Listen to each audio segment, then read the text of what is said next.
My name's Hadia, and when I was growing up, I was a precocious, very curious young woman. I was always getting into trouble, and I also had a lot of questions about how we came into the world, about spirituality, different faiths and different cultures. And one faith that I kept coming back to was Islam. It was an idea of oneness, humanity, accepting all different races and cultures. It really ticked the boxes of my curiosity. With my newfound faith, I was really curious to find more knowledge about why there are injustices in the world, like Bosnia and Chechnya and Kosovo and Iraq, Palestine, Israel. And I wasn't always greeted with the information I was looking for. I was quite lonely, I guess. My family weren't, too pleased with me. And there wasn't many people who were my age that I could relate to, apart from one radical extremist group. They were people my age, people I could relate to, offering me help and support and answers to problems that I wanted to discuss. And they drew me in at this vulnerable point in my life. What they were actually doing was taking advantage of my faith and my passion, desire to change the world, and fit it into their political agenda, which was to try and make everyone the enemy.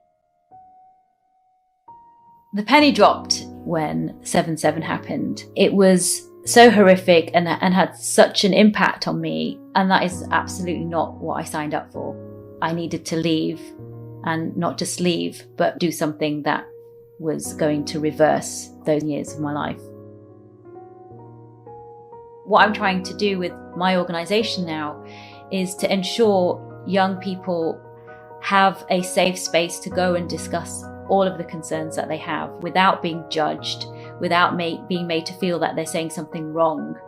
If the issue is extremist groups are offering solutions, there should be an ability for our society and communities to offer that solution instead. So Groundswell Project is about shining a light on those organisations that are offering that solution. Let's make these organisations more visible so people can go and find answers in a group where they feel they belong and feel that they are part of something. Thank you all. That's my story and an introduction as to why I'm here and why I'm interested in this subject matter.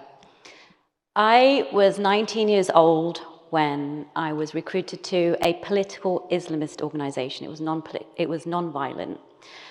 I'm now 45 years old, so that was a long time ago. In those years, after leaving the group, I've been working 15 years doing de-radicalisation. And that meant working with UK government to help draw people out of extreme groups. And I was working with ISIS, people who, I wasn't working with ISIS, let me I was working to help people who were being recruited by ISIS to come out. That's clear. And I found a pattern. Not that I'd already been through this journey, but this new journey in 2014, like what on earth was happening? And I saw a pattern. I've also worked with people who have been part of white supremacy groups as well. What is this pattern I'm talking about? I found that hate is a virus. It works exactly like a virus. And what do I mean by that? Viruses have a pattern, and I found hate groups also had a pattern. I found that individuals who were affected by this virus, they had different strains. So if you imagine different strains of hate around like anti-Semitism as a strain of the virus, Islamophobia as a strain, racism as a strain, male supremacy as a strain. So you get the picture here, like there's different strains of this virus, but they all work in the same way. How do they work? So they do 4 things. Each one of these strains do 4 things.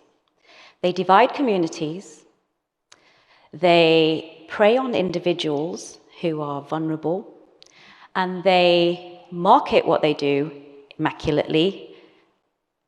That's how they attract hosts to their virus. This is an example when I'm talking about how do they divide communities. What on earth am I talking about? So you've got this picture here from, the Nazi regime blaming Jewish people and dividing the community. So this hate divides communities and blames people. The other picture you see with, a woman in a burqa having a bomb. I mean, that is very, it's very powerful, but you can see how it's starting to divide Muslims within Europe away from the rest of the community, a them and us thing that they do. And then here's the ISIS propaganda, where they've basically ended up dividing anyone who's not Muslim as kuffar, the West. So this fueling hate thing, division, yeah, you can see how this happens. So that's one thing they do. Secondly, they prey on vulnerable individuals. So I've been working for the past 15 years doing de-radicalization, and I saw a pattern that the ages between 11 and early 20s was the prime target age that every hate group tries to recruit. And we're talking like, going into schools. Well, they don't go into schools, but young people, school age, were very much being targeted. And when I was working with the people who were being recruited by ISIS, I saw this as a pattern. I worked with the girls. Everyone may, if they're interested in the subject matter, have heard of Shamima Begum. I worked with her family. I worked with the school. And so many kids from the ages of 16 was the age. But they don't just prey on young people because they're very susceptible and easily manipulated. They prey on people who have autism. They preyed on people who have mental health problems. They prey on people who have had a bad time in their life as well. And that's a lot of us, yeah? Anyone can go down this route. One of the former white supremacists that we work with, he said that he was drawn into extremism when his wife was beating him. So he was a victim of domestic abuse, and that, emasculated him. And he felt, down and depressed. And it was then that he was caught into this group. So that's who they prey on.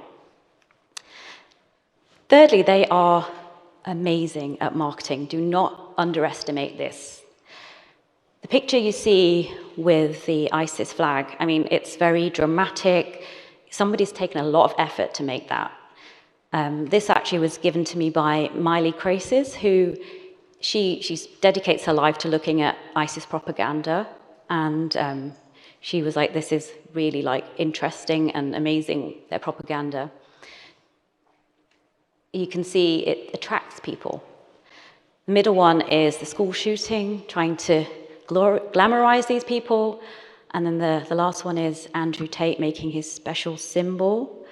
And literally, I was in a school recently teaching young boys, and a whole load of them were just sitting there like this in front of me. And I was like, what is going on? Why are they doing that? And it was then I was like, this is a problem. They are making a male supremacy symbol to me, and this is going to happen all over again. So we're working on that, a bit more of that later. And then I found every single strain of extremist groups and hate group, they have this 9-10 truth, and I came up with this idea of a Venus flytrap. And this is where they entice people with a lot of truths. So you have people like, everyone knows how Hitler managed to enamor the German people, saying, we're going to empower Germany, we're going to build. These were all enticing ideas. And then they say this 1% thing, where it's, we're going to blame Jewish people for this. And it's at that point, if you're too trapped, you don't walk away. In my video, you saw I walked away when I saw the 7/7 bombing. So I was like, No. Thankfully, I escaped that Venus flytrap, but many people don't. Then another example, just to reinforce, ISIS, the way they were recruiting young girls and men was like, well, you have to defend the Muslims who are being targeted by war. That's a truth. We have to protect the young people and do humanitarian work. That's the truth. And then they blame the whole of the West and say, well, you've got to put a suicide bomb on you, and then, that's how you deal with this issue. So that's the danger, the 1% of truth. At that point, if they don't walk away, it's dangerous. And then more recently with male supremacy stuff, they say amazing things around men should go to the gym and be healthy. Male suicide rate is huge. We need to address this. These are all, good points. But then they say, you're in this position because of women. Women are the problem. So you get my point. Just to reinforce, the 4 things: divide. What was the 4th thing? Divide, market well, they prey on individuals, and they tell these truths. And they have this pattern like a virus. So my colleague, who I'm going to introduce, Maeve Park, she's our in-house expert on one of the strains that I was talking about, which is male supremacy, incels, and white supremacy. Now, it's so important to understand the strain so we can then administer this inoculation to schools and communities so they know what they're dealing with. Because these are such dangerous concepts that we know have led to death, like a virus can lead to death, this can lead to death. If we do not sensitively discuss these issues with communities and teachers and school children, they won't know what to look out for. So Maeve Park will give you a bit of a snapshot of what we talk about and how we deliver this in schools in a sensitive way. Maeve. Brilliant, thank you. I'll just stay there. Thank you, Hadia. Hi, everybody. My name is Maeve Park. I'm the project manager and researcher for Groundswell Project UK. And I'm just going to give you an overview of some of the kind of main forms of extremism we're seeing in younger people right now. They are not the only forms, but they are the forms we think are attracting maybe the majority of young people who are entering extremism. Remember, not every young person is susceptible to extremism, but there is a minority and a significant minority. That's what we're looking at today. So the first slide I'm going to show you is white supremacy, also known as the so-called alt-right. Of course, white supremacy has been around for hundreds of years, but this is a new form called the alt-right. So this is what you think about when you think about white supremacy online. So when we look at kind of messaging and we're trying to help kids understand narratives, we also want them to understand that narratives and the way that extremists use memes and ideas and posters and pictures and marketing material can be really alluring and really subtle as well. So, for example, here you have, I don't know if you can see that we have all the diversity we need. That's a meme with some girls with different hair colors. And then you also have the women are nurturers, which is the middle meme with the women acting like mothers and caretakers and grandmothers. So these look really warm and wholesome and alluring, and it looks very kind of, you don't think about it too much. The images are really subtle. They talk about rural living. And what we do see is, obviously, the fact is we have all the diversity we need is a direct hit against any other type of ethnicity. So you might think, why would people be drawn into this kind of meme? Well, they understand something about young people today, and that is that the world is pretty tough, and a lot of people are feeling fears over their future. Things like climate change, economic kind of turmoil are making kids really think about what they want to be when they grow up, and do they have the skills required to actually get them into jobs that get them enough money to make a living. This is a really real fear about a lot of kids, as we see a lot of jobs going into tech and soft skills. A lot of kids feel they can't do it.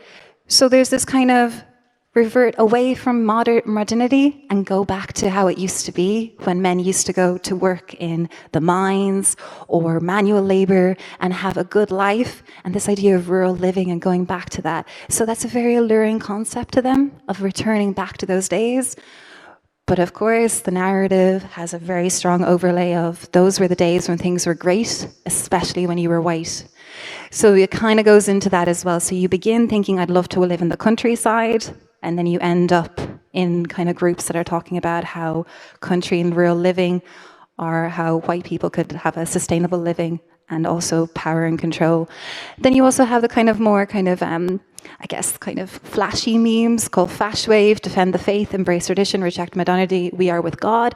Again, religious symbolism there, and kids are, interested in what is their religion. Christians in America and in Europe, looking at kind of ideas around religion that are maybe more kind of alluring to them. Defending the faith is pretty alluring, being a soldier of your faith. And then you have the kind of what we call political legitimization of the alt-right or white supremacy. So instead of your kind of like what they used to call like punk neo-Nazis of the 90s, you're having a lot more clean-cut images coming into the political mainstream with the likes of Nick Fuentes, who's there in the corner. He's a very kind of popular, he's very young, but he's very popular white supremacist. He has rubbed shoulders with actual political leaders in America, so he is actually trying to go down that route. And again, it looks very clean cut and very, healthy and maybe even like intelligent. And that's the idea, that actually we're quite intelligent, we're not your skinheads. But then we also understand that all white supremacy leads to violence, whether it be subtle narratives, or overt. And that's where we have this person here in the right-hand corner. Some of you may recognize him as Dylan Roof, the perpetrator of the Charleston attack in 2015 in South Carolina, where he went into an African-American church and killed 9 people. So again, don't forget that the end result of all of this is violence. So that's what we try to show with the narratives. You can go subtle. The next one is a kind of a new one. I understand if nobody has heard of this before, mixed, unclear, and unstable. In Britain, that is the actual name of the extremism, but in America, you might call it salad bar ideology. And you may never have heard of this in your life, which is fair enough, because people are only talking about it for the first time kind of in the last 2 years. So what is this? Some of you may recognize, or you may think you know the people on the right here. School shooter fascination. So fascination of mass violence, glorification of violence. These two are the perpetrators of the Columbine shooting, 1999, in Colorado. So again, it's looking back at all of these perpetrators of school shootings, and making them into heroes and martyrs. Heroes of what? Heroes of the lost cause. This is a very much extremism of nihilism, fame, loss of empathy, fame at all costs. So really dehumanization of all people in order to kind of, get what's yours, kind of a desperate struggle. Again, who would be interested in this? But kids who just feel there isn't anything there for them. Kids who feel that they'll never be famous, and maybe fame is all they can understand, or never be happy. Mental health, depression, schizophrenia, bipolar, all these kids would be susceptible to maybe messages around kind of alternative means of gaining your fame. And that's what kind of happened. I don't expect you to know this picture on the right here, but it was one of the pictures drawn by the Highland Park shooter of last year in Illinois. And, he went in and he murdered, I think, 7 people at a 4th of July parade, and a lot of them were Jewish. So the idea was kind of glorification of violence and just kind of loss of empathy, loss of hope, and hopelessness. So this is a new kind of form as well.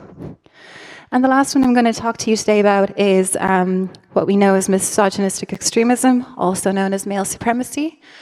I'm not sure how much you might know about this man over in the right corner here.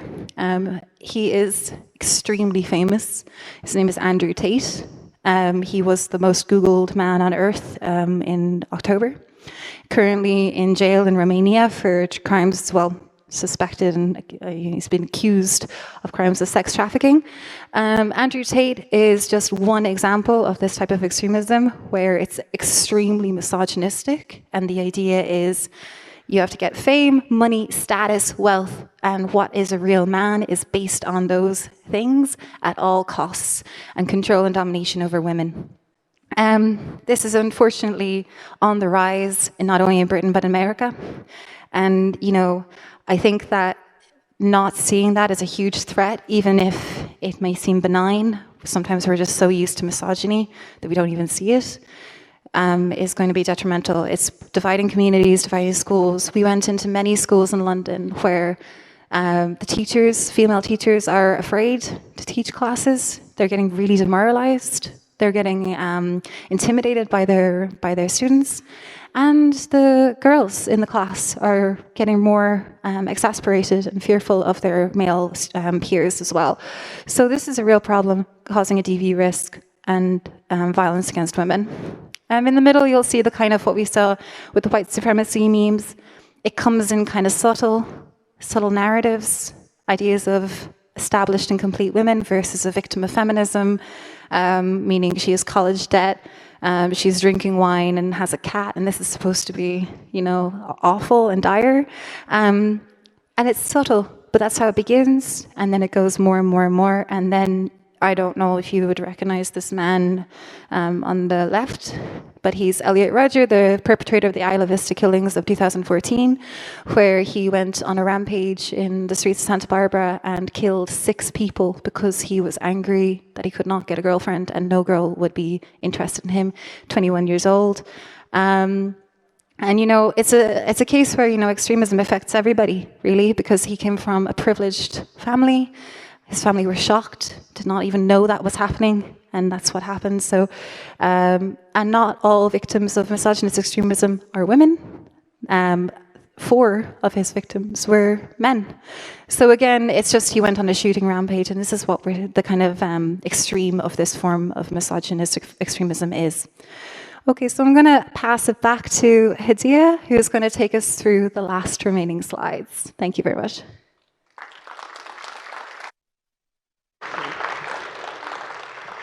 Okay, that's all very depressing and worrying. I think everyone can agree, but I'm a person who I think we need to be solution-oriented, and how do we actually solve this issue?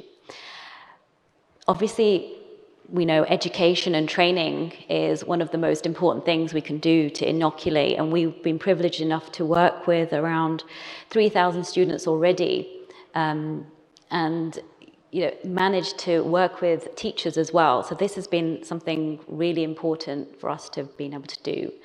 But as well as education, you know, going back to my other points, in order to challenge something, you do need to know it. You need to know the thing that you're working with. And if you remember, I said extreme groups love to divide communities. So what we must do is unite them. And it's not just good enough to say, oh yeah, let's unite communities, you know, this is what we should do. You have to be proactive. Extreme groups are proactive in how they disseminate their hatred. How do we remain proactive? So we came up with this methodology called Find, Connect, Amplify. And this is our way of bringing communities together. We find them on the ground, people who are working to help vulnerable people. I call them the gems in the community, who are building peace, building resilience, doing things within the communities that are positive. So often they work in hyperlocal levels and they don't know each other. So we bring them together. We connect them with each other, and we connect them to the police, the local government, education, and then we amplify positive messaging. So what we have in the UK, we have 4 cities in Glasgow, Manchester, London, and South London. And we have connectors, and their job is just to find, connect, amplify. And this is what it looks like. This is our local rabbi working with a local Somali group. Just a quick story how this, how this can look. The Somali group had their center burnt down as a hate crime. And there was a synagogue next door, and the synagogue offered a place for the Somalis to pray their Friday prayers. And that was such a beautiful story, we amplified it. It's this which is the antidote to the hate speech. It's a natural antidote. So they have a peace garden that they work together, and this is the type of work that we're encouraging. And it's happening. It's not something I was making up or imagining. This stuff is happening. These positive things are happening, and we need to highlight them. This is me with King Charles and Boris Johnson. Weird story about this, but working with health services. The bald guy next to King Charles came up to me. He's a doctor, he's quite a big physician, and he was like, Hadia, it was during COVID, he said, our communities are hesitant to take the vaccine, what can we do? And he knows my work in the community, and I said, let's get the local faith groups together, ask the congregations to come in under one roof, and we can, demystify some of the myths around COVID and, do something. And we put this together with the local church and the mosque and the synagogue and various faith groups, and it attracted attention, obviously, and it became a photo opportunity for Boris Johnson and King Charles to come along. We weren't expecting it, but, when you do these types of things, positive things happen, and it was very reassuring for them to come to our work. And this is my signature, our signature project. We train doctors as well on this issue, because vulnerable people often go to the doctor because they have things that they are worried about. And we have a community peace mapper that we developed from scratch. And the idea of this mapper is it pinpoints and identifies where you can find help if you are feeling vulnerable. So remember, if you are a victim of domestic violence, you can find help in your community. You don't need to find a hate group to look to. So the doctors use our community kindness mapper to prescribe help for their patients. So the guy comes to the surgery, I can't sleep anymore in the night, and I've got debt issues. The doctor will prescribe debt support, for example, or someone's got anger management. They signpost to the kindness mapper.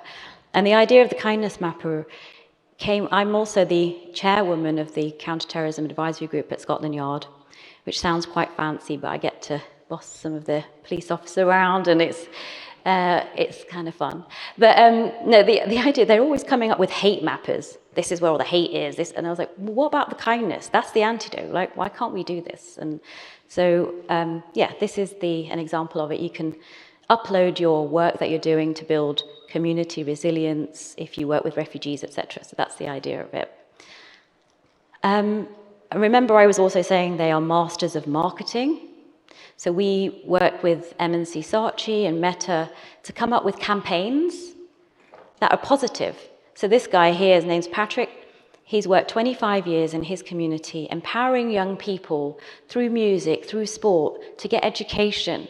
And he's never, he's the unsung heroes, but he's there as the antidote for, a solution. Young people don't need to go find hate groups to feel they belong. Within their own communities, they have this type of support. So this was our, campaign, and it still needs a lot of work because it's not as great as the other kind of branding things, but we're working on it. We understand that we have to work on this. And finally, I think I've gone quite quickly, haven't I? I'm supposed to mention that if there's any questions, you've got to put this on this Slido thingy, and you can, asked lots of questions to myself and Maeve, and we're really interested in, getting feedback. So this was quite interesting. An individual who we went to see in the college, I asked the question, what is the thing that really excites you? Can you get, when people get excited about things, they really delve into it? And the guy was like, oh, I like this new thing called ChatGPT. And I'd never heard of it. And I was like, what is it? And he's like, oh, you just put any question in there and it comes up. And I was like, okay, me being me, I put in how to challenge hate, because that's all I seem to do right now. And I was really it was really good to see everything that came up: education, dialogue, legislation, media, social media, community engagement, empathy and compassion are all the things one needs to do in order to challenge hate. I mean, I didn't need the computer to tell me this, because I've been doing this for too long, but it was just reassuring, and it was like affirmation that we're on the right track, that it has to be this holistic approach where everyone is involved, from tech to media to government to all types of community engagement. All of us need to be in this fight together, otherwise we'll have no choice, no chance. And all the while, extremist organizations don't sleep. They are continuing their work. They are relentless. So if we do not become as relentless as that, we will not win this fight. So there's famous London Lord Kitchener there. Thought I'd use that. We are really interested in people joining our movement. Again, it's a movement that needs to, at the end of the day, challenge these other movements, these strains of the virus. Our movement is around, bringing people together who work in this space. I think collectively, we have researchers like Maeve and people who are experts who need to disseminate this information to the right people so we can safeguard and protect the vulnerable people within our communities together. So do visit our website. There's other films on there that we've created. Feel free to use them as resources if you're in education yourself. Please, please use these. And thank you for listening to us.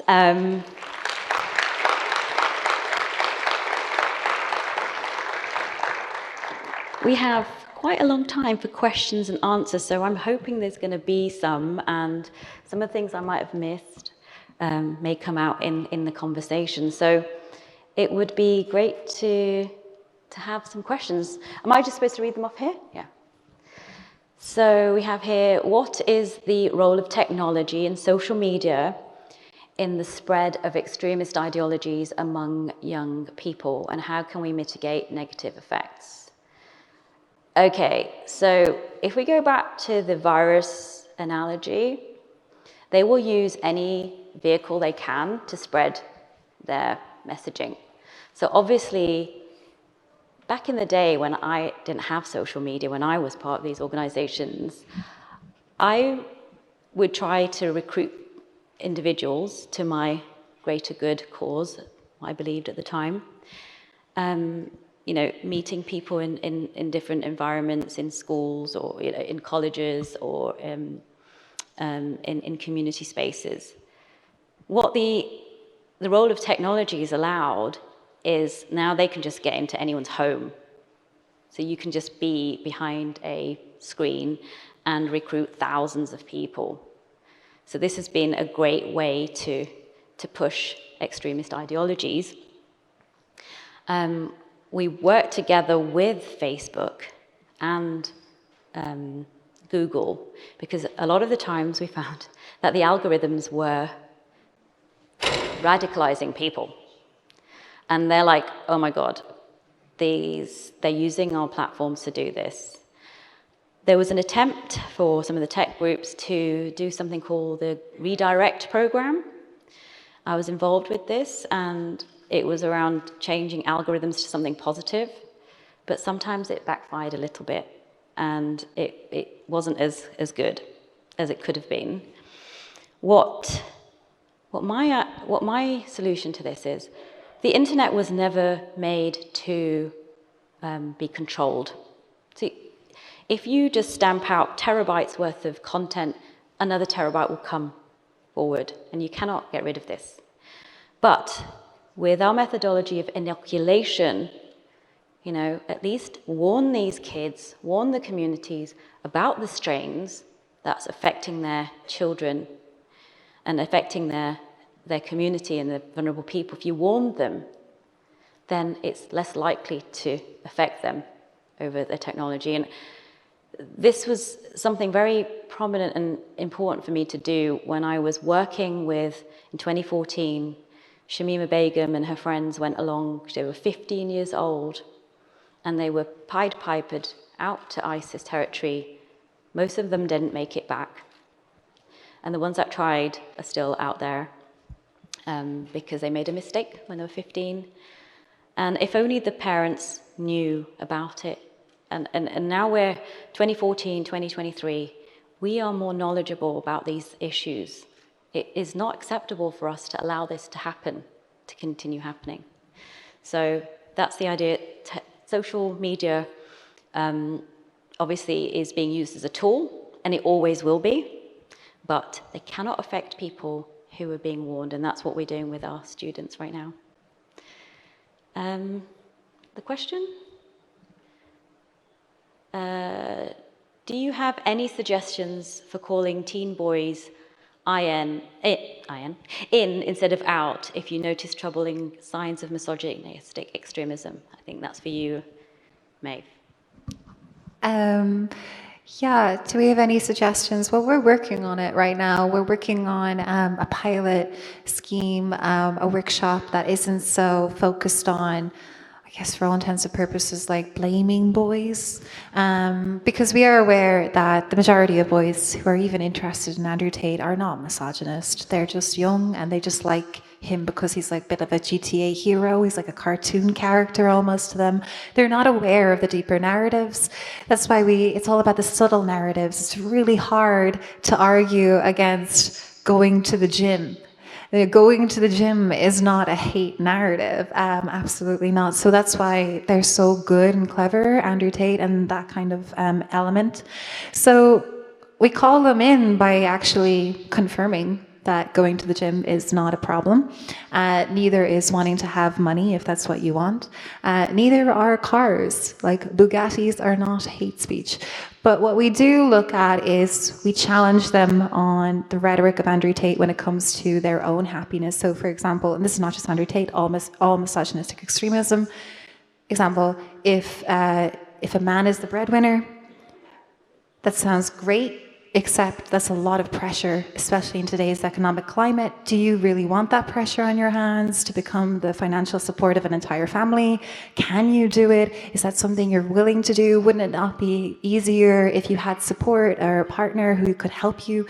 So we kind of go at it from those angles as well, because we are trying to help them find their own path, as opposed to just demonize them for liking something that they feel is maybe a bit cool and edgy, but also maybe actually helping them. A lot of boys are looking for father figures, looking for role models, and yeah. So if you're going to take down, for lack of a better word, their role model, you also have to build them up and kind of replace it with some actual constructive ideas around masculinity, life, relationships, love, women, etc., that benefit them and make them feel safe and happy as well. So yeah, we're working on it as well. Next question. What is the relationship between extremism and misinformation? Misinformation is deeply rooted in US media and bleeds over into what students perceive as truth. That's a really interesting question. I think both Maeve and I can have a say on this, but my 2 cents worth is extremism breeds and becomes stronger using misinformation. So the Venus flytrap analogy I gave, it lures and entices in people with this misinformation. And in the age of the internet, we've seen this salad bar ideologies. It's very confusing. And people are not sure what to believe nowadays. They'll believe something that just may sound a little bit true and then stick with it. Because to say there is no solution is not something people want to accept, or that this is a more complex issue. They just want answers now, especially young kids. They've got very short, span of attention, so they need answers very quickly.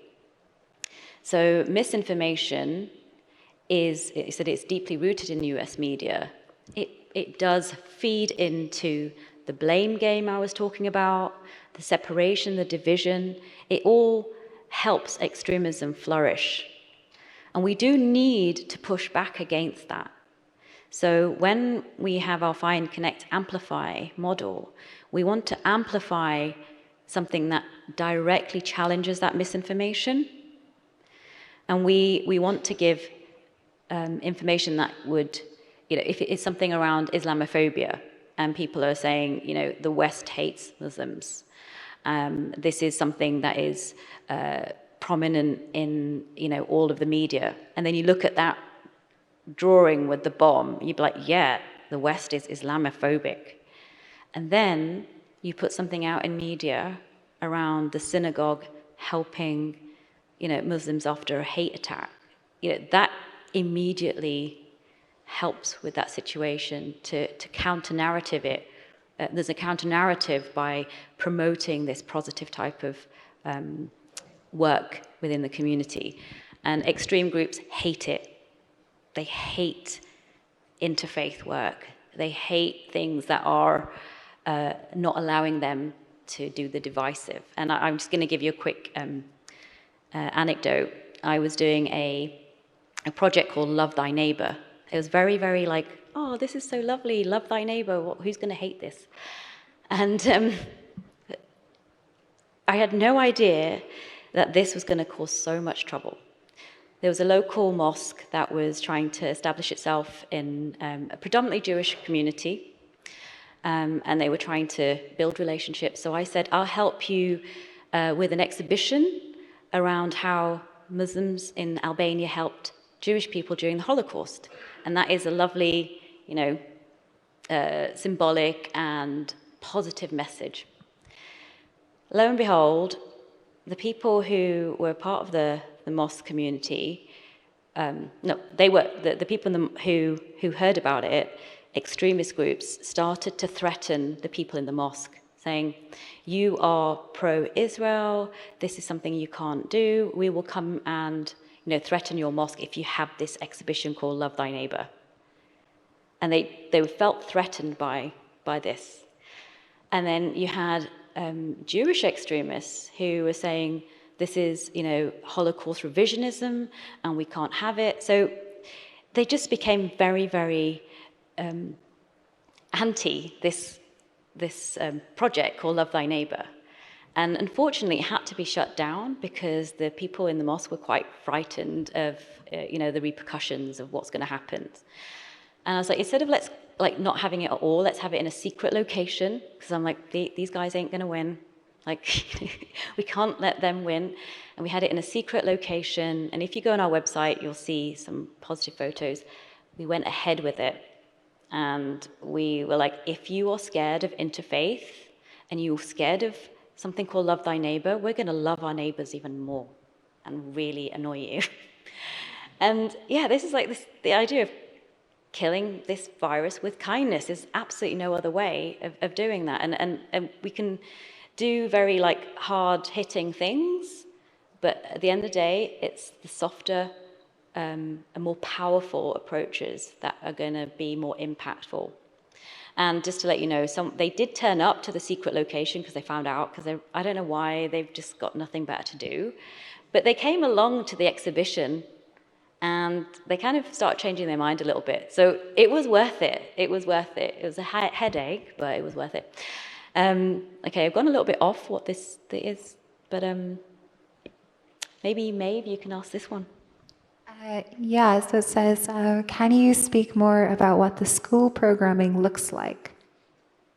Okay, yeah, so we have a few different workshops we're bringing into schools. It's not just one initiative. We have one initiative that's, we use videos, so like, okay, so kids have a very short memory or attention span these days because of TikTok. So when we use these videos, we're using them in very short bursts, and we actually use actors who are around their age to demonstrate a journey in and out of radicalization as they might understand it right today. So this gives them an idea of how it can happen. Also, we look at extremist misogyny as well. So that is more of a discussion-based situation. I think a lot of teachers like the idea of debating because it sounds very intelligent, and it definitely is. Debating is a great kind of skill to have. We in CVE kind of push back on the idea of debating somewhat, especially with extremist narratives. It might sound like you can actually convince someone in the room through a great lively debate that they're wrong, but actually what we see is that if you debate them, they tend to go further into their own extremist views, and also they tend to also have very good data, inverted commas, to back up their arguments, which can leave the people trying to win the debate for the good side, at a loss. So for example, if you're trying to debate an Andrew Tate fan about women and maybe women in the workforce as a net positive, not a net negative, they might have all these data points that they brought up from somewhere to disprove your point and therefore win the debate, and therefore you're at a loss of what to do. Unfortunately, that's how sophisticated extremist narratives are. So we use discussion-based ideas, non-combative ideas, empathetic ideas to create discussions around these issues. So yeah, that's what our school programming looks like, and we have a number of different kind of themes we use as well. So, but that's the kind of general approach we take, which is more kind of important than the actual content. It's the approach that works the best, we find. Okay, this is an interesting one, and one that we're happy to share. What can educators do to stop our students from falling into hate? So I think you've all understood that we do go into schools, and we've managed to educate thousands of young students. And the thing that helps the most is we've got a program where it's a bit like a fly on the wall as to how somebody could go down an extremist path. And we do this storytelling from somebody who's gone down an Islamist route and someone who's gone down a white supremacist route. And this works exceptionally well with students. I mean, it works with all of us. We're all very good at understanding stories better than just being lectured at. So there's a storytelling of how they start off. One of the stories actually based on my own story of how I started being interested in faith and being led down something more negative. And we asked the students at each stage, are you worried about this individual? What do you think? What are the extremist narratives? So we'd have like interactive sessions around real life stories, because they're the best ways to illustrate these issues. And we are on hand to some of the educators that we've been working with, because we didn't plan to do misogyny. It just coincidentally happened. We were sponsored by the Mayor of London to talk around violent extremism and do our workshops. And the Andrew Tate stuff just started to appear. And each teacher, like Maeve was saying, was extremely worried about how this was starting to pan out in schools with female teachers. So we're here with our expertise to help educators with this knowledge, to disseminate it to teachers and students. So do contact us. We're happy to share resources and ensure that these issues are really understood by young people, and they are given the tools they need to make sure that they don't fall down any types of rabbit holes. I'm curious to learn about your views on the underlying reasons for hate, neglect, violence, at-home poverty. How can we address these problems too? Do you want to say that, or shall I? Underlying reasons for hate. neglect, violence at home, poverty. Yeah, there is no one profile for someone who picks up a gun and goes and commits a crime against people. I mean, even in the slides that we saw a number of different kind of people who came from different backgrounds. Dylan Roof came from a very different background to Elliot Rodger. Elliot Rodger had all the privileges in the world. He was very wealthy. He lived in a nice place. He was going to a good college. He had a lovely car. It's not a case of, oh, this is the group that are most vulnerable in terms of economic situation or mental health or anything like that. We do have to look at it as literally it could actually kind of happen to anyone, which kind of feels more scary. But when you do think about that, inoculation also kind of be effective against everyone too. So it's about not picking the people in your classroom who you think might be the ones more susceptible, but instead kind of doing a more holistic, let's all do this together, let's all inoculate together and feel like we're in it together. Sometimes by deciding, this kid might be more susceptible to hate can actually kind of alienate him further or her by, it could end up with a bit of a extra radicalizing factor, having too many conversations with them and, making it a bit known that you're worried about them. Instead, doing kind of a whole class approach, we find, which makes people feel more comfortable to talk about their views and the class more ready to kind of, discuss things holistically. One thing we do realize is there's a type of extremism called incels, involuntary celibates. They're kind of more primarily online. They are guys who have, they're all boys, by the way. It's an only male extremism. They are young boys who have issues with romantic situations, but they kind of look at it as, feminism has taken away our ability to have girlfriends and other aspects too. And, that is a self-esteem issue. So underlying reasons for hate can be feeling really ugly, can be feeling like you're unlovable. So it's not just about what we think is poverty and neglect, which are obviously also reasons, but also just feeling ugly.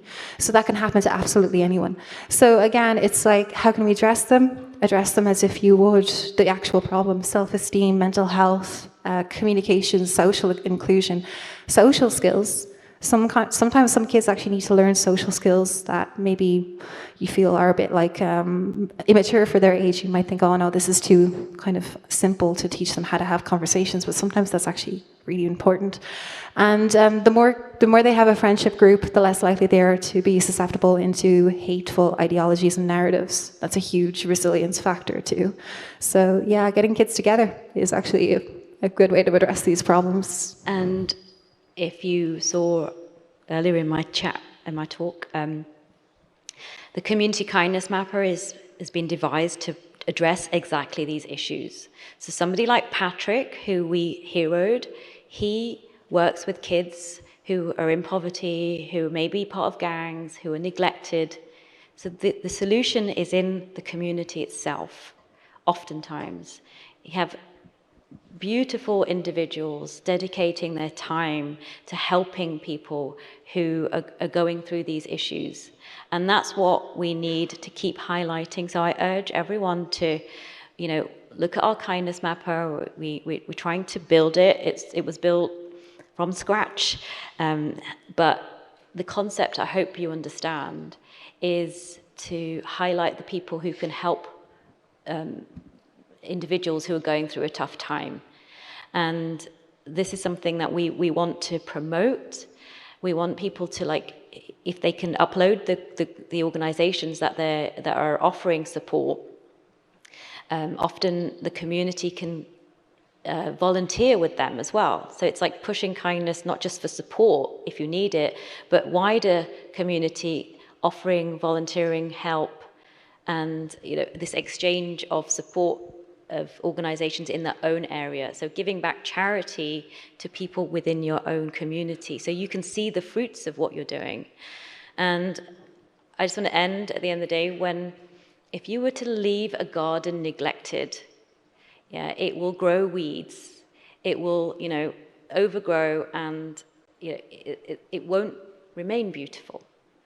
We have to have a continual way of working to ensure that our communities are not being affected by these negative types of rhetorics, that we work together, community by community, engaging with one another, getting to know one another, and sustaining this.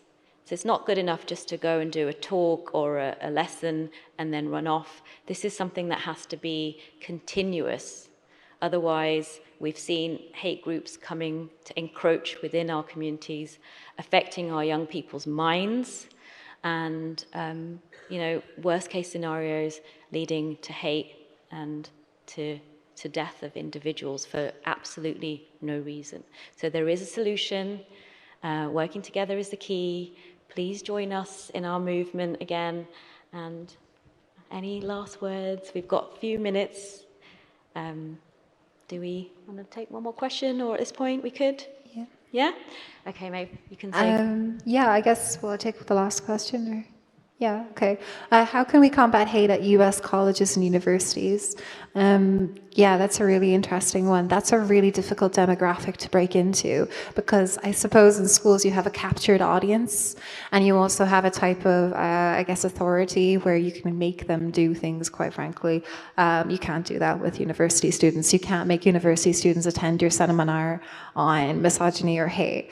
But what you can do is encourage and cultivate kind of a social like vibe or a situation in your college. For example, really encouraging students to join the societies, seeing if there's a student who doesn't seem to have friends, being a little bit like keyed into their social lives in terms of, is the student coming alone?